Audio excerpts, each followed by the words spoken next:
नमस्कार, मी प्रतीक्षा Kamble. News star 5 मराठीमध्ये आपले स्वागत आहे. आजचे ठळक बातमीपत्र. कुमारी रेश्मा संभाजी नांगरे यांची जलसंपदा विभागामध्ये मोजणी अधिकारीपदी नियुक्तीबद्दल सर्वत्र अभिनंदन.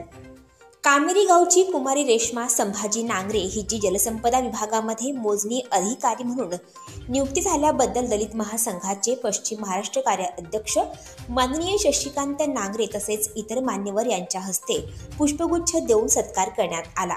यावेळी माननीय भैया नांगरे, राष्ट्रवादीचे विद्यार्थी संघटनेचे शरद पवार गटाचे तालुका सदस्य माननीय ओंकार नांगरे भैया नांगरे तथा आई वडील संभाजी शामराव नांगरे, जय नांगरे, अंकुश नांगरे, सोनिया चव्हाण व इतर कार्यकर्ते यांच्यासह अनेकांनी पुढील वाटचालीस शुभेच्छा देऊन माननीय रेश्मा नांगरे यांना गौरवण्यात आले. माननीय राजेश कांबळे, सांगली जिल्हा मुख्य प्रभारी.